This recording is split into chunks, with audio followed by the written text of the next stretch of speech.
What's good, Polytopians? It's the Big Burr. And Toby. And welcome to the Polytopia May 2023 Tribe Moon. We have Luxidoor. This started off as a tournament with 64 players, and we're down to the finals of the top 2. So this should be an exciting game. That's absolutely correct. Our 2 champions are going to be McGoon playing as the red Luxidoor on the western side of the map, and SenorEvanso playing as the purple Luxidoor on the eastern side of the map. Yeah, and I'm really excited for this game. We have 2 of the top players. They survived the tournament of 64, and now we're in the finals. How about we talk a little bit about each player's opening? We already see 2 different strategies going on. That is absolutely correct.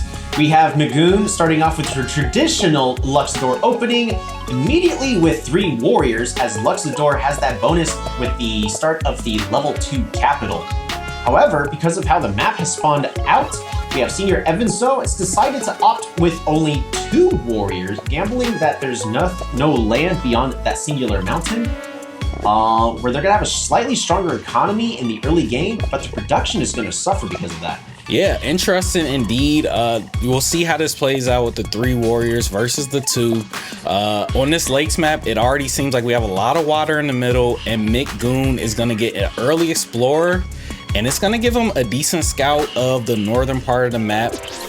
And ooh, immediately looks like SenorEvanso is able to get a veteran swordsman from those ruins. That's going to give him a very strong combat advantage, especially fighting for the southern side of the map. yeah, that is huge here. We see that warrior. We see these 2 warriors down to the south, and now he has this veteran swordsman.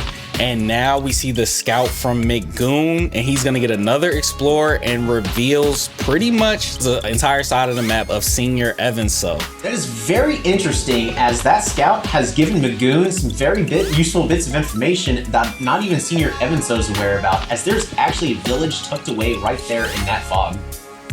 That is an amazing scout. As we can see, SenorEvanso has no idea this one piece of fog is hiding in a village right here, and McGoon meanwhile has that advantage in the scouting department, and that is going to come into a major, and that's going to be very important later on, as we see SenorEvanso only has 4 villages in his sights. We're really 5 with these 2 contested villages potentially, but he only has 3 under his control and 2 more that are potentially contested. Meanwhile, McGoon already is on 5 villages, and he has 2 more or 3 more in his sight because of that scout. Absolutely. Some of the benefits of this veteran swordsman, as well as the smaller city play, is actually allowing SenorEvanso to rush out a giant already on their turn 9, which is going to be allowing them to use their sailing to fight for the center of the map, as this lake is going to be very essential to figure out who the victor of this match is going to be. Yeah, and I think right now it makes sense we could take a look at this tech tree for both players and see how they differ. So this is the tech tree of SenorEvanso, the purple player, who's opted straight for forestry, but skipping out on mathematics, as they already have this selling technology. This is going to give them an early advantage fighting for that lake, despite their lack of production for having a smaller city count. And so taking a bit of a risk here, going more so for the tech of sailing, realizing it's a lot of water, but that does delay his economy a little bit, not having mathematics. And if we go ahead and look at McGoon's tech tree, what do you see here? And we can see right here that McGoon also has sailing, but they haven't been able to place down a port yet. Looks like they were able to grab the technology either through ruins or just researching the technology through a capture. Looking at the tech tree, he's ahead in villages and a little bit more tech as well, already having organization. So very interesting start to the game here. Let's see how this plays out. And right on cue, he throws down that first port, and he's going to take resources at that village as well. Absolutely. The main difference between the 2 is while SenorEvanso has less production, he already has the giant and is going to be able to get 1, maybe 2 giants on the water very early on, whereas McGoon's going to have to spend a little bit more time to dedicate the resources just to get their first giants on the board. Very, very true. Having that giant, especially if he's able to turn this boat into an early battleship, that's going to give him a huge advantage. And he also gets this explorer down to the south. That is going to give him a scout of the middle here. Doesn't show him too much that he didn't already know, though. Ooh, that's a rough scout. That scout made every attempt it could to go all the way back and backtrack, but it did let him see where the peninsula is on the center of the map and where SenorEvanso actually needs to be fighting for. Exactly here, and we have a battle up to the north, clearing out that potential uncaptured village with the warrior. Already has a few boats in the water, including this big boy battleship, and he's upgrading the village down to the south as well. That is 100% correct. However, since there's the ship that's already there to allow SenorEvanso to contest for the village, all that McGoon's gonna be able to do is try to force SenorEvanso to spend time repairing that ship and fighting it onto the mountain, but he's absolutely going to be giving up that village to purple.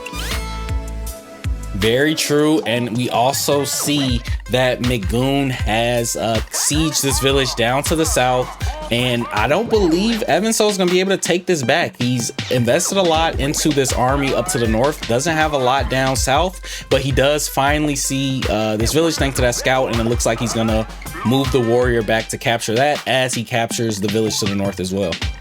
Wow, I was focusing fully on the naval combat. I'm more of a naval player when it comes to lakes, especially on a map like this. I actually missed that combat in the south. So it looks like they're going to be making a trade. McGoon is going to be focusing on the land battle in the south, while SenorEvanso is going to get that lake advantage. While it looks like SenorEvanso is actually going to be at a disadvantage right from the get-go, passing up an early upgraded city. I really think the amount of resources that's already been invested into the water is going to give purple a huge advantage in the late game. Yeah, it definitely seems like Evanso will have the advantage in the late game. He has control of this water, and I really think that's going to be the deciding factor. Having all of these boats and ships in the middle of the map, he can be pesky along the shore, kind of controlling the land army of McGoon, as well as start to hopefully capture some of these villages to press his advantage. That's absolutely correct. So whenever you're playing on maps, what are you always trying to prioritize?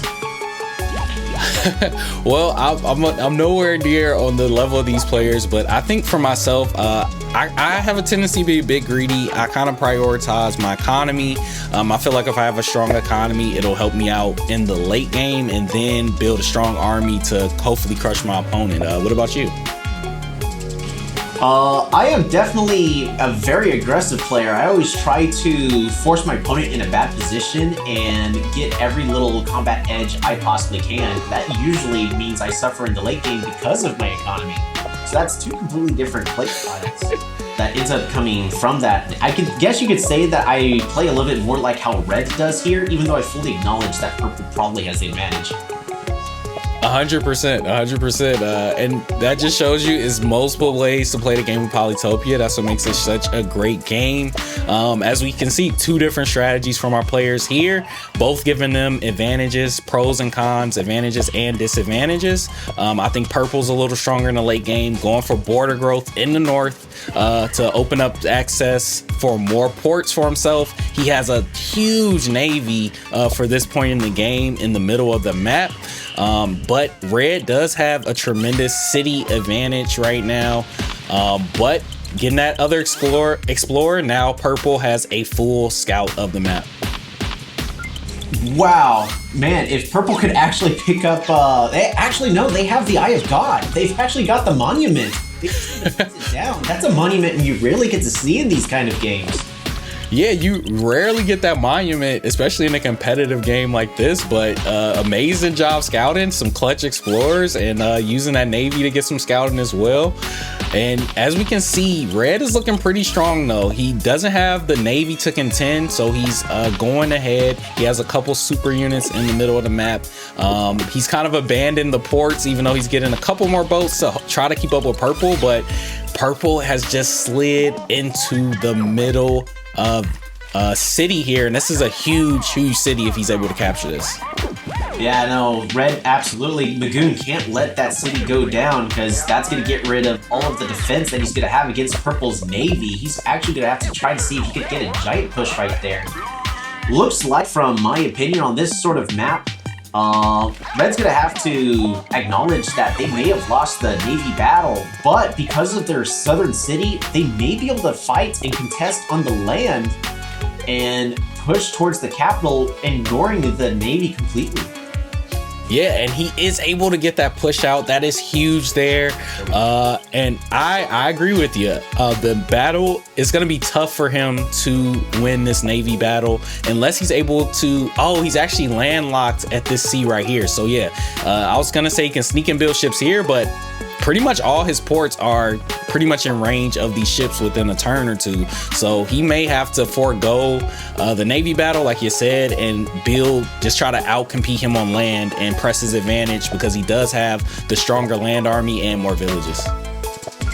Absolutely. So even though it feels really weird, but that is where the glory of where the lakes map is sometimes you got to decide, are you going to focus on the land or on the sea? And battleships are very expensive. You could be spending 20 points on a singular battleship, if not more, also including just the land unit itself, or you could be getting 3 knights for roughly the same cost. And wait, Paul, wait, hold on. Did he go for a park instead of a... Oh, wait, what? Wait, I was... Hold on. Oh, this is Glory? Park. Oh. This is a glory map. Oh, that's actually a huge deal. Yeah, that we missed that one. That's a massive deal. So, investing a lot, pushing giants out all the time. But in a game mode like this, where it's all about the glory and rushing for those points, monuments and giants aren't as necessary. And you may actually be picking up the parks to, instead of getting, I believe it is 50 stars, you can go for the 250 instead. That is very interesting. That changes the dynamic of the game here. He's the first player to 10,000 points wins versus a might game where you're just trying to capture the opponent's capital or, just weaken them enough to where they can't come back. So very interesting. And this means that purple is way ahead here. If we check his score, he is already at 8,000 points. Meanwhile, McGoon, our red player, is only at 6,400. That is absolutely correct. And believe it or not, the glory map mode actually benefits the players with the less cities. If you can set up a very strong defensive line, you're going to be able to afford techs a lot easier than a player with more cities, especially in the early mid game. Now in the late game, not as much when trading posts are out and about everywhere. But at this point, everyone is still just trying to fight to get their military out and establish their points on the board. 100%. You can afford a lot more you can afford a lot more technologies, and technologies are points. 100%. A completely different strategy than a might game, which is primarily what I play. So this glory mode, it employs a bit of a different strategy. You're just trying to get points on the board versus win battles and try to dominate the map. So he's being annoying here, keeps capturing this center village as he's trying to get his economy up, and he only needs about less than 2,000 points to win the game. Absolutely. And if SenorEvanso is able to pick up that central city, there's a monument there, and that is also an expanded piece of territory. If he can steal that land, that's nearly 1,000 points right there itself. It's gotta be at least 700. At least it has to be. And as we can see, he's attacking down to the south now, trying to do something with this village. He's of course destroying these boats to keep his navy advantage. He doesn't want McGoon building up his navy as he builds a ton of more boats on this map, and he's attacking with that rider that just zoomed down, and he's capturing this village. He has a catapult back here to prevent McGoon from pressing forward anymore. Well, that is a veteran warrior. It's going to be really hard to repel that. Luckily, there are 3 units ready to just fight that off and is going to be able to set up a defense. But we've got catapults. We've got a massive navy. I don't think that McGoon's going to be able to win this by repelling the navy. they're gonna have to find a way to sneak in the last 3,500 points. What would you be aiming for in order to turn the situation around?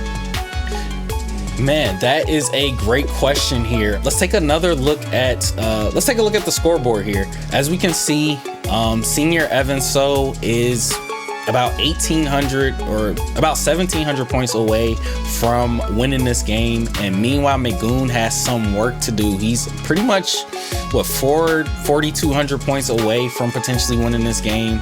We can take a look at the tech tree of both players.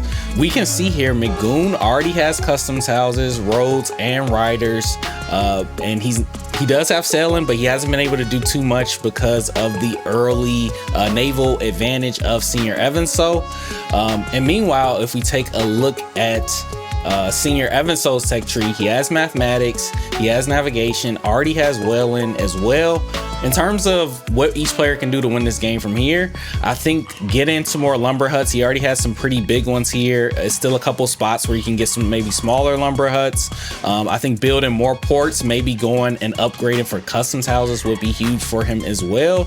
And on the other side of the map, McGoon, I think he has to find a way to make something happen here. He doesn't have too much traction here in the north with that catapult, and he can just spam riders and warriors to defend. Also in the middle of the map, the Navy is locking this down right now. So I think his best chance is to try to make something happen here in the south. Maybe go for mathematics to try to get some lumber huts to get his points up. And take advantage of those customs houses as well, even though, you know, he's going to have a tough time building a navy. Maybe building some customs houses to also get his economy going as well. Well, what do you see here? I actually think that if McGoon can find a way to force SenorEvanso to waste the resources on things besides technologies for leveling up their cities, McGoon actually has the minor advantage to be able to catch up, as their customs houses are a lot closer together, specifically just for 3 cities. They have a customs house that could reach level 4, one that can reach level 3, and one that can reach level 2 and 3, depending on where you place it in the capital. All within the same vicinity of that small lake that SenorEvanso has no access to. That is a fantastic point. Those customs houses, he has some, especially considering the map size and the amount of water on the map, he has a chance to get some really strong customs houses and catch up and score pretty quick. Right. The one downside of customs houses, they take time. Yes, they absolutely spiral your economy out of control and can give you a huge advantage, but for the amount of time you have to invest into a customs house, it's about 5 turns, and a lot can happen in 5 turns. In 100 turns, you can expand to find your first few cities at the start of a game. In 5 turns, you're already finding your second set. And in the late game, that's a bigger deal. 100%.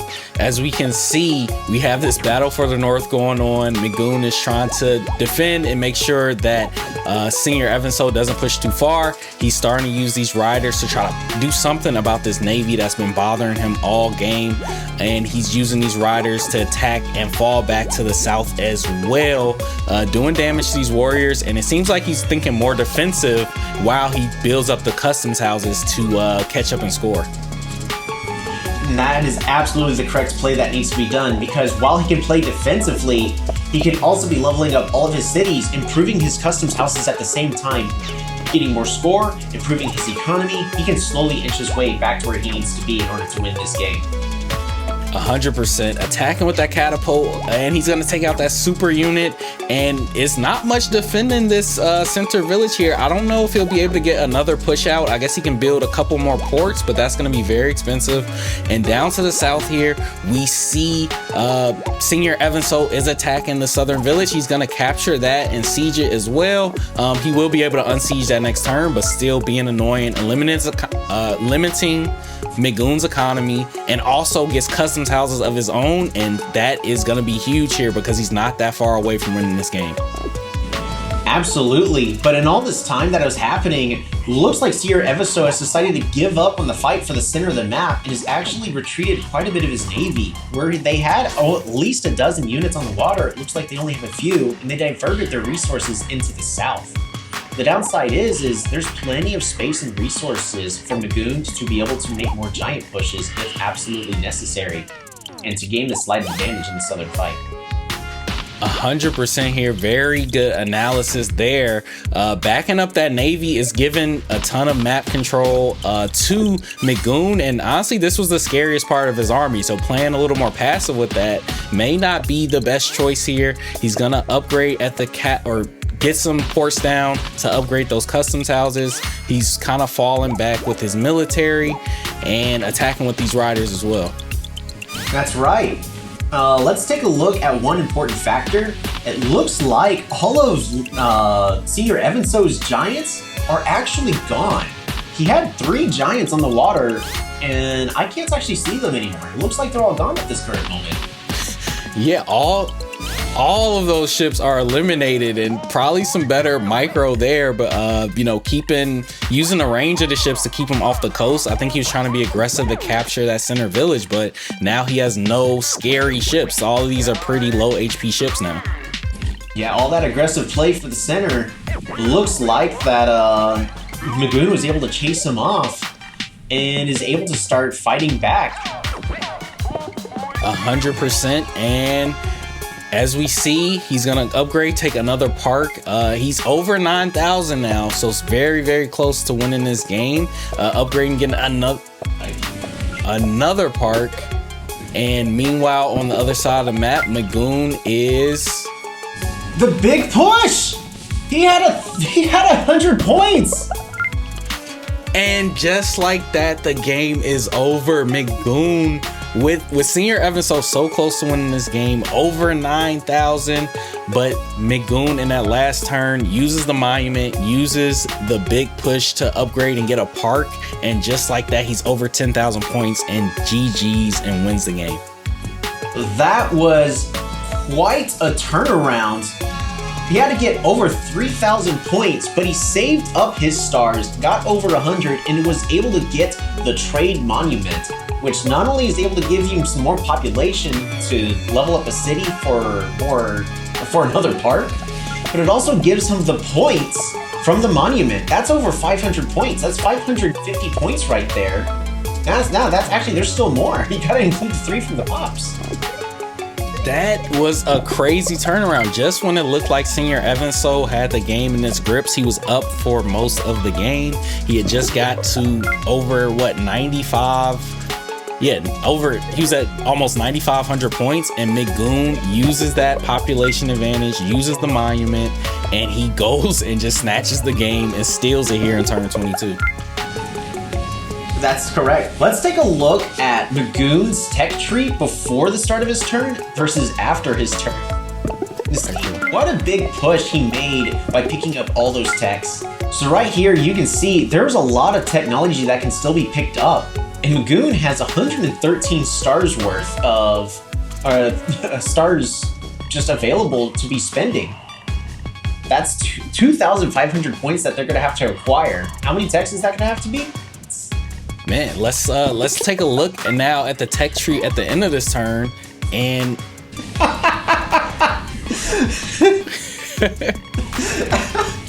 one. All right, math, Shields, Smith, Nav, meditation, philosophy. That's 5, unless I'm miscounting. Wait, this is 5 technologies in a single turn. Yeah, I think you're right. I believe that is 5 technologies. It's the reason why we're commentators. We are not math experts, so I'm sure somebody will have the exact calculation in the comments. But what an amazing turn. He banked up those stars. He had over 100 stars on the last turn, grabs all of those techs to get his points up, and I'm still in shock here. I was not expecting that. It looks like McGoon, who is backpedaling right from the mid game throughout the entire thing, losing the early Navy race, is able to turn the game around, defend his cities, and just slow and steady wins the race. Yeah, I think banking those stars towards the middle of the game was such a brilliant move. He knew it was a glory game mode. He knew he had some work to do. So he kind of just played defensive, made sure he didn't get overrun, defended that center city with the push outs and with his units.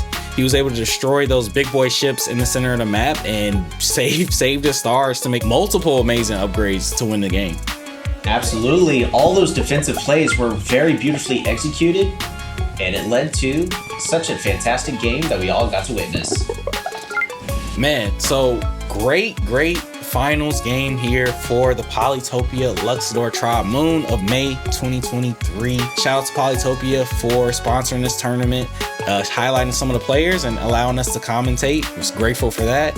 And I'm the Big Burr. And I'm Toby. And thank you, and we will see you in the next video.